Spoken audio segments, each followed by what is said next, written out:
You've been trying to do it yourself. You've been trying to figure it out for yourself, how that's been working out for you. Kind of crazy, ain't it?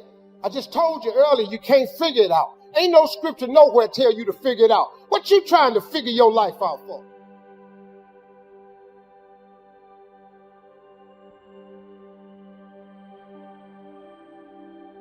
It ain't yours. You ain't make it. You ain't the creator. You ain't got nothing to do with tomorrow. You can't change the past. So what you tripping with your life for? You have not because you ask not. Y'all ain't never asked God, could you be rich? Most people ain't rich today because you ain't never asked God, could you be rich?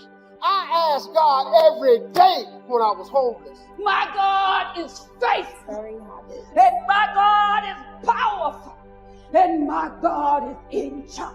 At the lowest point of my life, I ask God every day, could I be rich? You know why? Because I had it up to here with being poor. I lived in a car, dog. I ain't had no backyard. I ain't had no TV. I ain't had no phone. I ain't got no bathroom. I ain't got no sink. I ask God every day, could I be rich? I told God, if you let me make it, when I get there, every chance I get, I'm going to tell everybody it was you. Here I am. And it was him. It was him. Now you got another route you want to take, go ahead. See, the thing about having faith is you don't need nobody's permission. You don't have to take out a loan. You don't have to get accepted into the course. You can start your faith today. You can start your walk with God today. You ain't got to clear it with nobody. There's plenty of openings. He's available. All you got to do is go. I got rich, and I'm not bragging, but I'm just telling you, I got rich because I asked. It is an amazing scripture. If you would only ask, well, Steve, what do I ask for? Everything. You want a relationship with God where God is not only your king, he's your companion, he's your guide, he's your friend. You know how you can tell your friend anything? That's the relationship he's looking for. You ain't got to go to church to get that. You have that at your house. You can have a relationship with God on your own. You got to have that, man. You got to start asking God for big stuff. Stop wasting God's time with all this little stuff. Lord, help me make my rent. Don't he always? Has it ever occurred to you that maybe you should ask God for a mortgage? You ever thought of that? You don't think God got mortgage money? But you know why you don't ask God for the mortgage? Because you keep getting in the way. It says you have not because you ask not. But you say, well, I don't have a job that dictates I would afford a mortgage. I don't make enough money. I got bad credit. You think God don't know that? He said ask. You have not because you ask not. So you rule yourself out of the mortgage simply because you won't ask. Ask, that's it. End of notes.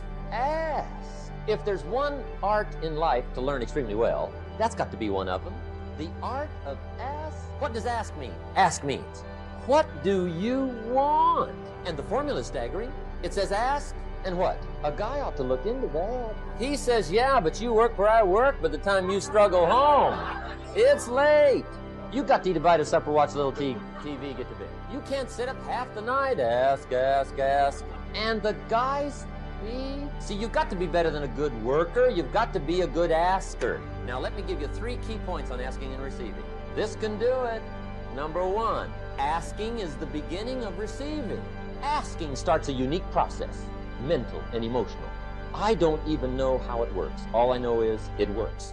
It's like pushing a button and all this machinery starts working. I don't know how. It just works. There's a lot of things you don't need to know how. Just work them. Some people are always studying the roots. Others are picking the fruit. I mean, it depends on what end of it you want in on. Asking is the beginning of receiving, so start the process. Here's number 2. Receiving is not the problem. Receiving is automatic. Now, if that's true, receiving is not the problem, what's the problem? Failure to ask might be one of your major problems. I don't know. Check it out. The guy says, oh, now I see it. I got up last year and hit it every day, but there's not a scrap of paper with my goal. Good worker, poor asker. So you got to change that. Here's number 3. Receiving is like the ocean. There's plenty, especially in California. It's like an ocean here. Success is not in short supply. It isn't rationed, and you stepped up to the window and it was all gone. No, no, no. It's like an ocean here. Now, if that's true, what's the problem? Well, some people go to the ocean with a teaspoon. Whatever the Creator tell you in the dark, listen to me. Whatever He tells you, remember, greatness is remembering in the dark what the Creator told you in the light. I tell the little homies, do me a favor. You got 3 minutes, little homie, to give me that little crying story. You got 3 minutes. Tell me when you're ready and go. You will not take 10 minutes of my time whining and crying about it. You give me 3 minutes and give me your story, and you got 10, 15 minutes to give me a solution. Nobody want to hear that, because after the end of it, my wife left me, and what you gonna do about it? Is she gone for good, or you going to get her? No, bro, I'm talking from experience, bro. My sophomore year in college, doing my thing, traveling the road, not listening to my wife. She packed up and came back to the D. I said, I'm through. I said, all right, you might be, but not without me coming down there. You feel me? You can tell me on the phone you through with me. I'm cool with that. You can write me a letter, because there wasn't no text back then. You can write me a letter and tell me. No, hear what I'm saying. You can tell me on the phone you through with me. I invested too much. I invested too much to quit. I made too many sacrifices to give up. No, listen to me. That's why it's so easy for you to quit, because you ain't paid nothing for it. I paid too much. I stood before your mama and your dad and said, till death do us part. If you leave, you will not leave me over the phone or through a letter. You will look me in my face and tell me you gone after I bring you the roses. Listen to me. You got to hear what I'm saying. I ain't talking like somebody who ain't never been through nothing. I'm telling you she got up and left. I'm telling you she drove all the way back to Detroit from Alabama by herself and was through. I got on the road. So I will greet this day with love in my heart, all positive. When I see her, I don't care what she say. She will know in my heart, I'm sorry and I want you back. That was 26 years ago. So if you go outside and you see it's like dark, dark, dark, and you see the stars out there, listen to me. You can only see the stars in the what? That's the only time you can see the stars. You can't see the stars when the sun is out. You can only see the stars when it's dark. So y'all got to start doing me a favor. It's some crazy stuff going on right now. But what I will not do is allow that craziness over and over, all the days of my life, over and over and over again. Greater is He that is in me than he that is in the world. Oh, I got my stuff. So when life happens, I don't just sit there and cry. I buck back. I buck back. When I see stupid stuff on the news, see, I saw what happened in Vegas. That's why I woke up the next day and I went to the school system with my church and my crew, and we went in there and inspired kids. Let's go, let's go, let's go. Love you and believe in you, God. Yep, you took 50 lives. Now we about to go inspire 50 lives. And we ain't gonna talk. I ain't gotta do a lot of talk. People come, Eric, what do you think? It don't matter what I think. I'm past talking. They don't eat from you talking. They don't eat from news. They don't eat from commentary and critique. Where I come from, they eat when somebody go help them eat. I ain't just talking to talk. We will be at the school and we will videotape it while we're there. And we'll put it up on YouTube so other teachers who don't know how to train our babies and bring the best out of our babies and engage and motivate our babies, I will show them what it looks like. So you took 50 and injured 400. We coming for you. That hate is not greater than love. Hate has never been greater than love. Hate has never conquered. Love conquers all. Someone who has given away their right to form their own perceptions then accepts what authority tells them is true and reacts, behaves on the basis of that. Whereas those who are awakening, they have a process. They look at information from different sources of information and evidence, and they process that information into their own unique conclusion. And when they do that, they come to very different conclusions to those that just concede their right to think.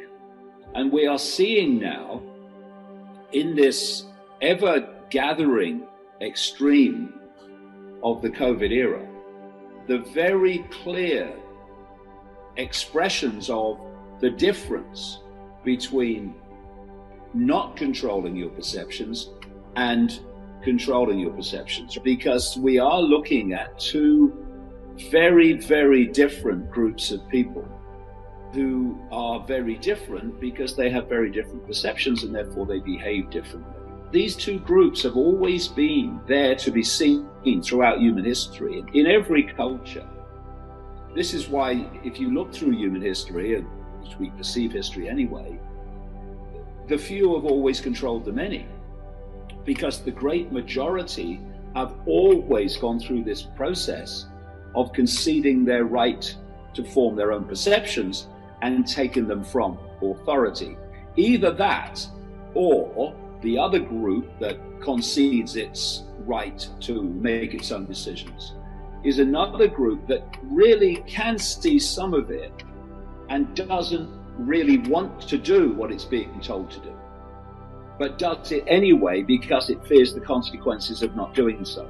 So those two groups throughout human history, those that just do what they're told without question, and those that do what they're told even though they'd rather not do it, they are the two groups that have allowed every tyranny in history to be formed, because tyrannies are run by the few, and therefore the mathematics alone say that that can't happen unless great numbers of the many are in those two groups. And if you look again through history, and it's just a recurring theme, it's just incredibly extreme now and in our face, you see that this other group that forms its own opinions and to a much greater extent controls its own perceptions, and crucially retains that self-respect.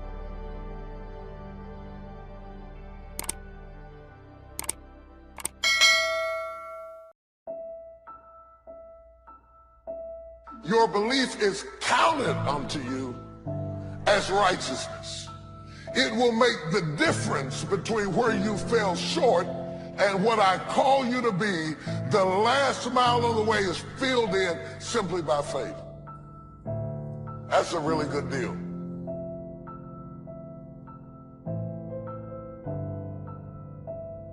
This is who I am. I am defined by my vision, my purpose, and my goals.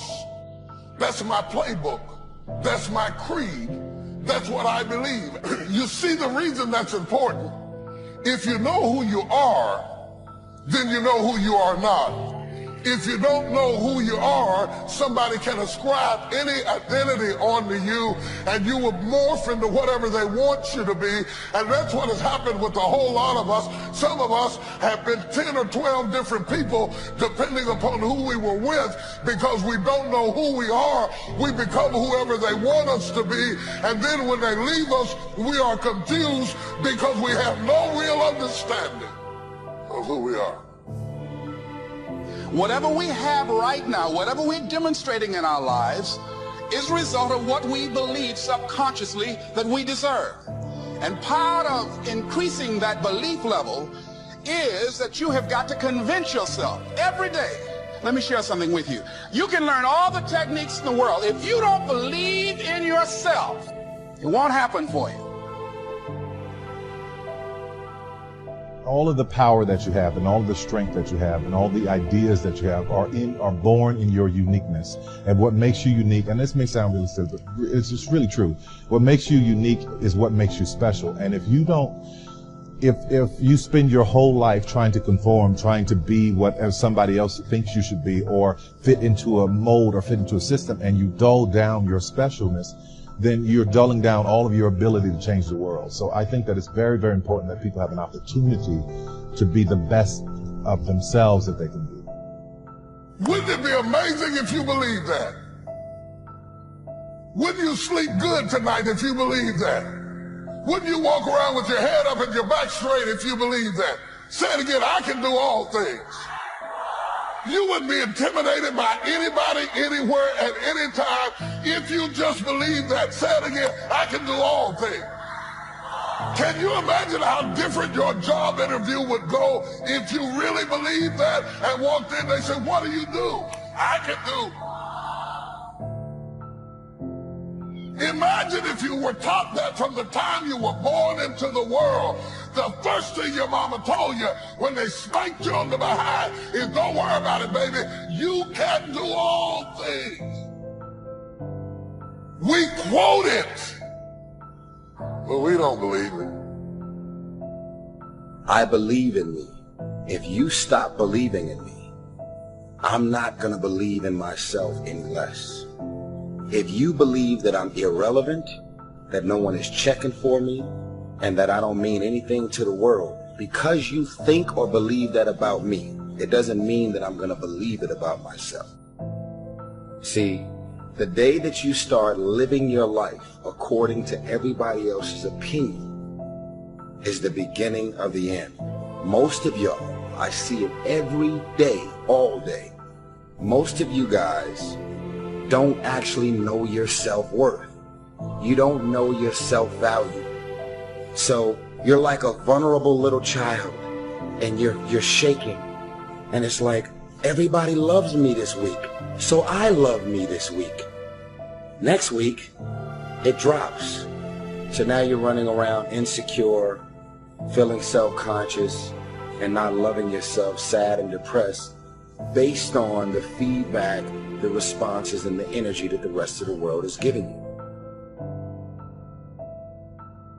Okay, so imagine that something glimmers before you. It's an interest that's dawning, and you decide, well, first of all, you're paralyzed. You think, well, how do I know if I should pursue that? It's probably a stupid idea.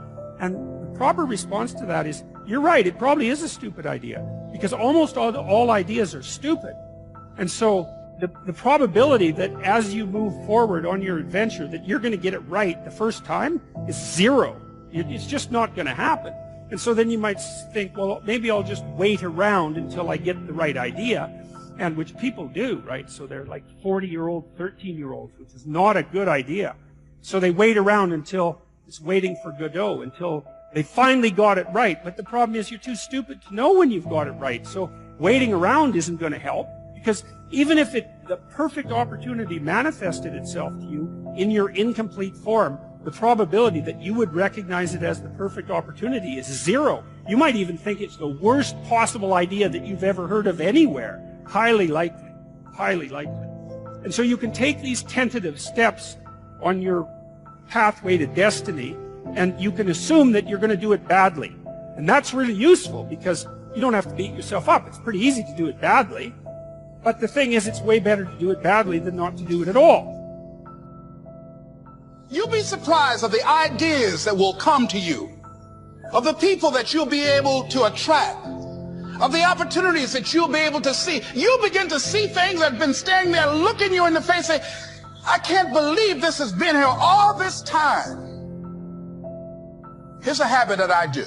Maybe it might be of some value to you. I get up in the morning and I start writing what great ideas that I can think of today that can improve me and that will enable me to reach my goal. And I just let my mind flow. Sometimes I write 15, 20 ideas. Some days it's more difficult than others. One idea can change your life.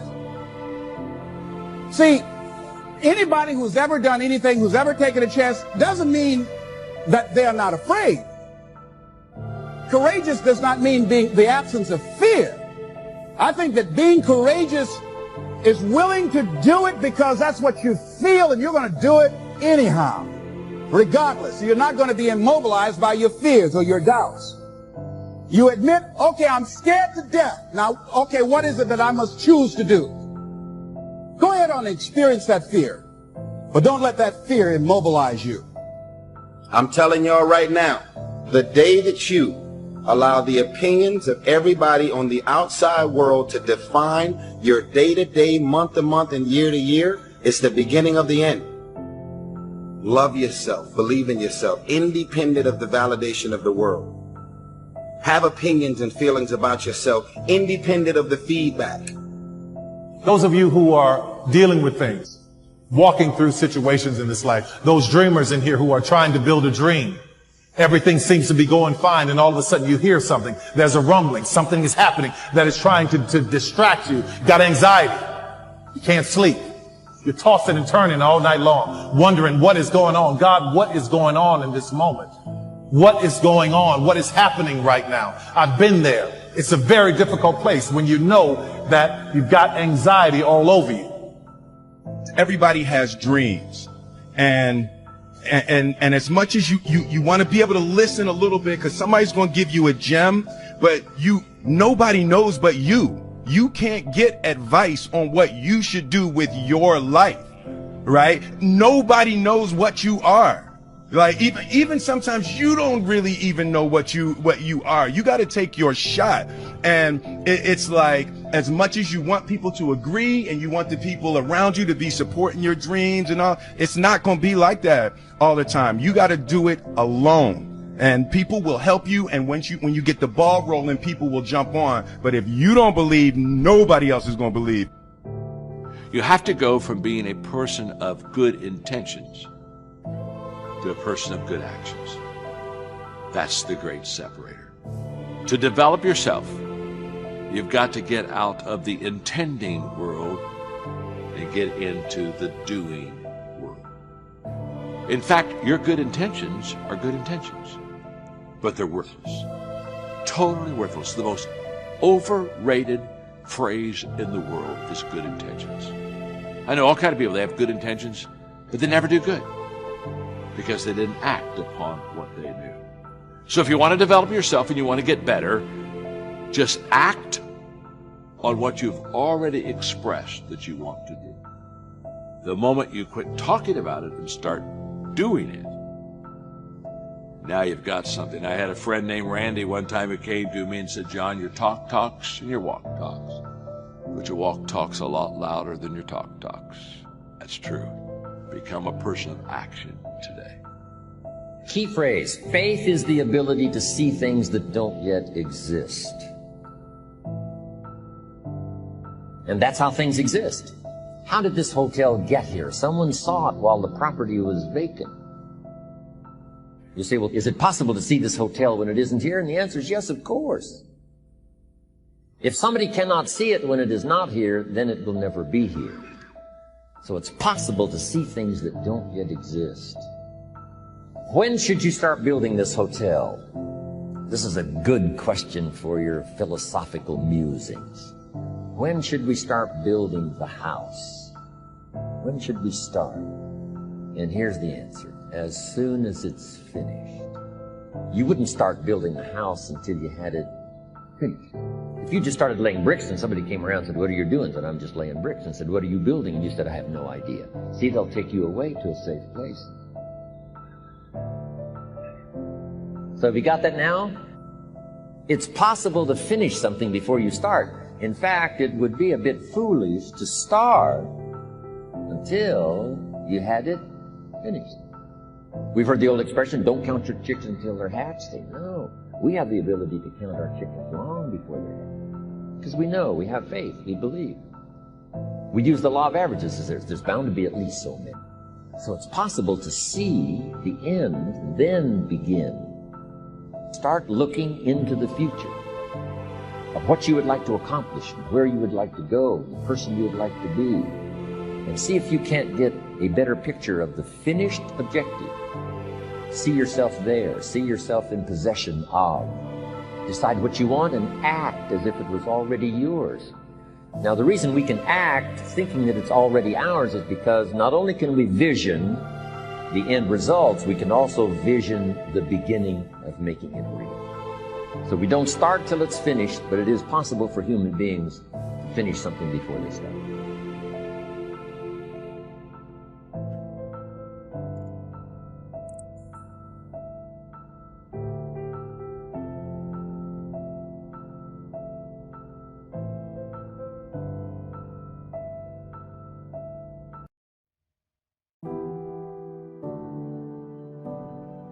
What really changed my life, man, was I got in Amway when I was about 24. They introduced me to self-help books. And I read 2 books that changed my life. It was The Power of Positive Thinking and The Magic of Thinking Big by David Schwartz. But The Magic of Thinking Big was huge for me. It just taught me one simple principle. It don't cost no more energy to think big than it does small. So if the Bible is true, which it says a man is as he thinketh, if you think poor thoughts, you got to be poor. The moment you change that thought, you start the process to becoming wealthy or rich. I mean, it's really how it works. People complicate it, but Bible's pretty plain. All you got to do is believe it's talking to you. That I come to give you life and give you life more abundantly. You don't think he talking to you? You ain't got to be rich to have an abundant life. Sometimes you just need to be healthy, happy. You don't need a few million. I did, but to be honest, it didn't make me happy. It really didn't. Need God to be happy. I'm just telling y'all from a hood perspective what I did to get here. If you don't believe me, you ain't got to. But I made it. We wonder why we don't have any strength, why we can't get ahead. It's because our thoughts are limiting us. You can't think defeat and have victory. Your life is going to follow your thoughts. You need to think power thoughts. Victory starts in our mind. Breakthroughs, new levels, depends on our thinking. I'm worried about my finances. I'm stressed over my children. That's drawing in more negativity. You'll be amazed at what will happen if you'll start thinking power thoughts. You'll feel strength rising up, courage, determination. Proverbs 4 says, be careful what you think because your thoughts run your life. Are you thinking power thoughts, well-able thoughts, or are you thinking defeated thoughts? You're choosing which direction your life is going to go. Don't just think any thought that comes to mind. If it's negative, fearful, don't give it the time of day. Thoughts whisper, nothing good is in your future. If you dwell on that, you'll miss your destiny. When you're in tough times, the enemy will work overtime trying to convince you that the problem is too big. He knows if he can keep you defeated in your thoughts, then he can keep you defeated in your life. When thoughts tell you it's never going to change, instead of thinking those weak thoughts, turn it around. Yes, this problem is big, but I've been armed with strength for every battle. What God started in my life, he's going to finish. But if you're believing these lies that it's too much, then you're going to feel overwhelmed and you'll get stuck where you are. This is what happened to the Israelites. Moses sent 12 men to spy out the promised land. 10 came back and said, Moses, we'll never defeat them. They look like giants. We don't have a chance. God had already promised them the victory. But notice what they were thinking. Weak, limiting, fearful thoughts. Joshua and Caleb came back with a different report. Yes, the people are big, but we know our God is bigger. Joshua and Caleb weren't any bigger than the other spies. The only difference was their thinking. 10 men infected the rest of the people. They ended up wandering in the desert for 40 years. Don't get infected and miss your destiny. Like the Israelites, God has already promised you the victory. It may be tough now, but keep the right perspective. Victory is in your future. Abundance, freedom is coming your way. I'm asking you to be a Joshua. Think can-do thoughts. Think victory thoughts. Look at how big your God is. That obstacle is no match for him. When you believe, all things are possible. Get your thoughts going in the right direction. You're not fighting this battle on your own. You have the most powerful force in the universe fighting for you, keeping that sickness from taking you out, moving the wrong people out of the way. I will overcome this obstacle. I will rise out of lack and struggle. When you think like that, the creator of the universe goes to work. It's significant that the 10 spies were negative and 2 were positive. 80% of people will be negative, 20% will be positive. You can't just fit in and be afraid like everyone else, be negative like that neighbor. God is looking for some Joshuas, people that stand out, people that aren't discouraged by how big the opposition is. Negative thinking is contagious. All around us, there's negative news. Analysts telling us what could happen, how it may get much worse. It's good to be informed, but you can't let that poison stay in your spirit. Isaiah 8 says, do not think like everyone else. Do not fear anything except the Lord God Almighty. You don't have to fear the virus, fear the future. Just keep honoring God and He will keep you safe. He'll do what medicine can't do. He'll turn that child around. When the majority is afraid, negative, you have to be on the offensive and say, no, I'm not falling into that trap. I'm going to think power thoughts. I was out riding my bike the other day, and most of the route is flat, but there's this one very big hill. I like to exercise, enjoy the challenge, but this particular day I was tired. About 10 minutes into my ride, I started thinking, I don't want to go up that hill. I don't want to have to push, wondering if I could make it up it. At one point, I received a phone call. I started talking as I was riding. About 20 minutes later, I hung up. I thought, okay, I don't want to go up that hill. When I looked around, I realized I had already gone up the hill. But because I was distracted, not convincing myself that I couldn't do it, I made it up the hill with no problem. I didn't feel any more tired. I don't even remember going up it. I wonder how many times we're telling ourselves what we can't do. We're dreading things, thinking these weak, defeating thoughts, when the truth is you have already been equipped to handle it. When God created you, He put in you everything you need to fulfill your destiny. When you get to that hill, you're going to discover, like I did, it's going to be easier than you thought. Every morning when you wake up, you need to power up. This is going to be a good day. I am strong. I am confident. I have the favor of God. I'm excited about my future.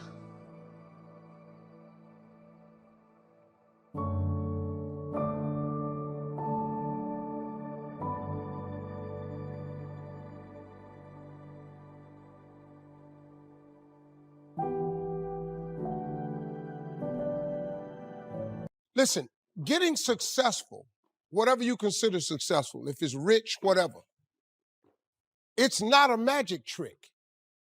Your greatest victories, your greatest failures, but nevertheless, you must rise above it and you must conquer every obstacle that comes your way. The same reason that people stay in relationships where they're abused or they're unhappy or it's unfulfilling, they can't see themselves beyond that relationship. They can't see themselves enjoying life without that person. They think that this is all that they can do. You have a say-so in that. You can decide to be rich, and with God's help, it's highly doable. But you first have to think it. The difference between successful people and non-successful people is here. I'm no better than none of y'all. I'm not a better person than you. I'm not a better Christian than you. God don't love me more than you. None of that. If you want to be successful, you have to change this. This has to change. Listen to me. It's not what makes it hard is your lack of belief that it can happen for you. The fact of it is, though, it's very doable. See, but you got to change, though.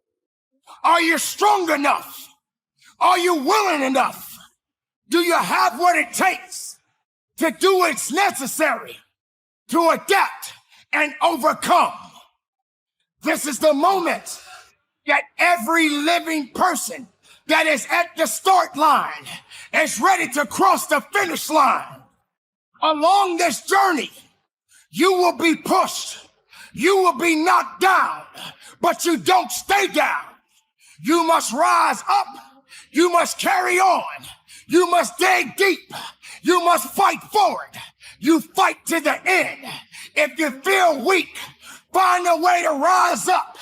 If you feel you can't carry on, then you must find another way to push on.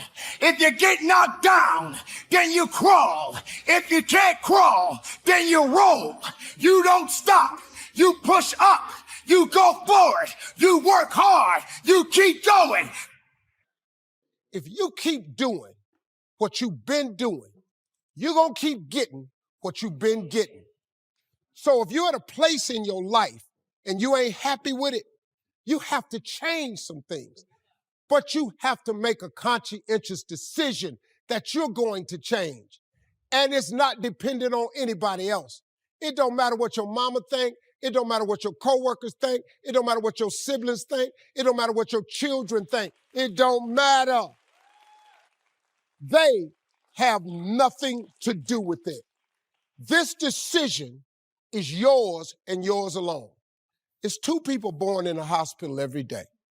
It's a person that's born in a hospital that's going to get a job, and somebody born in a hospital that's going to give them a job. You get to decide which one you're going to be. You get to decide. Weakness is not your profession. Giving up is not your profession.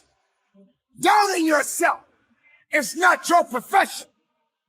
Fear is not your profession. Not finishing what you start is not your profession. Your true profession is to seek your greatness, because your greatness is within you.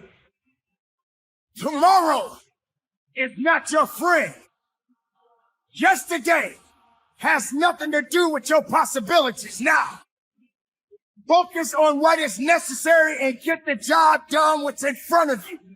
At this moment, right here, right now, that is all that matters. This is what you must do. The same reason that people get stuck at a certain level in life. They can't see things being better for them. And they think that this is it and this is all they deserve. This is all they've ever seen. It's been passed on to them. And they think that this is it for them. Oh, no. I was looking what Dr. Blanton, Smiley Blanton, who is a colleague of Dr. Norman Vincent Peale, what he said about fear. He said, fear is the most subtle and destructive of all human diseases. Ladies and gentlemen, fear kills dreams. Fear kills hope. Fear put people in the hospital. Fear can age you. Fear, ladies and gentlemen, can hold you back from doing something that you know within yourself that you're capable of doing, but it will paralyze you. And it seemed like you're in a hypnotic spell. Real, so you watch it on TV so you can get inspired. And so Warren Buffett, everybody's sitting down, Warren Buffett walks in the room, and when Warren Buffett walks in the room, it blows my mind. I'm like, yo, this dude is human. I'm like, I've been seeing him all, like, you know what I'm saying? Like when you see celebrities, they always photoshopped. Like, you know what I'm saying? Like you see celebrities, it's like Oprah hair always intact on the thing. I ain't never seen Oprah hair out of tack on one of the, like her magazine. She come on TV, got the everything. Warren Buffett walked in, he wasn't on TV. He wasn't photoshopped. He was human. No, I'm saying he was human. You could see like the skin color, you know what I'm saying? The blemish, like you could see it. He came in, he didn't have on a Pat Riley suit. Like he didn't come in with an Italian suit on. He came in with like a normal, I'm like, that's a normal suit. I'm like, that's Sears and Roebuck. I know Sears and Roebuck. That's a Sears and Roebuck suit. And I ask you a question, what is the benefit? What's the benefit of allowing fear to hold you back? What's the benefit of giving up on yourself, of not stepping out on life and taking life on? What is the benefit for you? What's the plus in that? It's one of the things I had to ask myself. So I didn't want to make any mistakes. I wanted everybody to like me. I wanted to be perfect the first time I did something.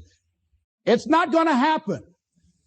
You're going to make some mistakes. You're going to hurt some folks' feelings. You're going to create some enemies whenever you decide that you want to begin to take life on. You've got to ask yourself, how long am I going to allow this to hold me back? I like what Zig Ziglar says. He said, fear is false evidence appearing real. That is an illusion that we create in our mind. It is a state of mind that can be changed. You know what's so crazy? He could wear a Sears and Roebuck suit because he was already one of the richest men in the world. He didn't have to come in and impress nobody. He didn't have to come in and prove that he was rich because we know he's rich. I'm like, what an amazing feeling. Like you can be your authentic self. Like Warren Buffett didn't have to come in because some other guys came in and they had their suits that he didn't have on. And they had the $1 million watches that he didn't have on. And they had the shoes that he wasn't wearing. Come on.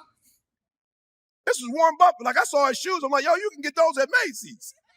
I'm looking at my man like, them some Macy's shoes, right? Those not even like Gator, you know, like you got to get them imported from Italy. I was like, I see, matter of fact, I've seen those exact shoes at Macy's. He had a normal tie on. He didn't have it all the way up. He didn't have a Pat Riley like cut. It was just a normal button up, and one of them was buttoned, one wasn't. And he came in the room, and he's not GQ, so he wasn't trying to act like he came in to give financial advice. I felt like saying to you this week, if somebody can walk away from your life, let them walk away. When people can walk away from you, let them walk. Some of you are taking too much time trying to convince people to love you that do not matter. Some of you are taking way too much time tolerating and trying to get people engaged that don't matter, that don't care, that are never ever going to help you get into your destiny. God has a script for you to go by. You will not accept God's script because you are allowing weaknesses, mistakes, traumas, who didn't love you, who wasn't there for you, who didn't stand by you, to define you, and you are letting the enemy script you. Don't let fear hold you back from doing what you truly love. Commit to your vision and be the CEO of your future. You shouldn't have to convince anybody to love you. If they can walk, let them go. We spend so much time wasting energy. So you got to make sure that when rejection hits you, you don't let it get in you. What if I told you that some of the rejection you have been facing in your life, it's because people are jealous of what's on your life? What if I told you that the rejection is simply an indication that you got favor on your life? You just got to understand there's more to know. Come on, somebody. There's more to know. God has a definite agenda for your life. He is setting you up for a great move. He wants to move mightily in your life. There are some things that only you can do. You are distinctly different from anybody else. You are forbidden to imitate other people. You are forbidden to copy other people. You have been marked. When God wanted you, he created you. If he'd have wanted Sally, he'd have created Sally. If he'd have wanted Jimmy, he'd have called Jimmy. If he'd have wanted Ted, he'd have called Ted. When he called you because he wants you. You never have to be stressed out trying to be anybody other than yourself. He wants you. I don't know what's going to happen to you in life, and you can't dictate that, and you can't control that. All you get to control is how you respond to what happens to you in life.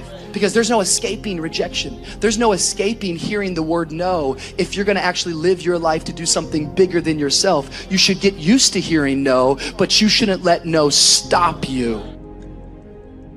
And if you're not careful, you will allow situations in this life to cloud your perspective. And you will allow moments in this life to take away the hopes and the dreams of tomorrow. Failure, it's not final, it's formative, it's part of the journey. A lot of people are afraid to build from the ground up because we are shown instant success, overnight wonders. Somebody put something on YouTube and they exploded and now they're famous. And then we got people who are famous for being famous. It used to be you were famous because you did something. Now you're just famous. You're just famous. But the first thing God said wasn't be famous, it was be fruitful. Listen to me carefully.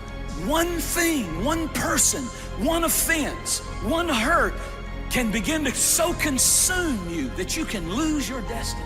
You can be destroyed because you won't let it go. Maybe they did do you wrong, but don't let the bad eat up the good in the rest of your life. Maybe you were abused, but don't let the bad eat up the good. I have been betrayed so many times that when you don't betray me, I'm shocked. I'm scared to believe that you might be real. Is there anybody in here that understands what I'm talking about? I have been through so much, man. You were not meant to faint. You were not meant to collapse. You were not meant to... They are, how they work. I get rid of them. I don't have time for you. I'm on a positive track. If you're trying to be successful or happy, you have no room for negativity. Big thinking gets rid of negativity. Dreams and visions gets rid of negativity. Here's what I want to share with you. and I'm encouraging you to do, I'm encouraging you to talk to yourself, to encourage yourself, that you're more than able, that you're capable of changing things in your life. You are capable of overcoming anything that's standing in your way. You are capable of creating miracles. You have miracle working power in you.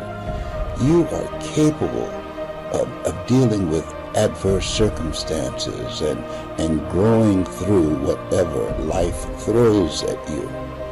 Now, what you cannot do is bury yourself by using your success compared to other people. See, because here's the danger. Let me teach you this. Success is not how far you got. Because see, you're going to be disappointed all the time. Because somebody always further than you. So now you'll forever be disappointed. Success ain't how far you got. Success is how far you got from where you started.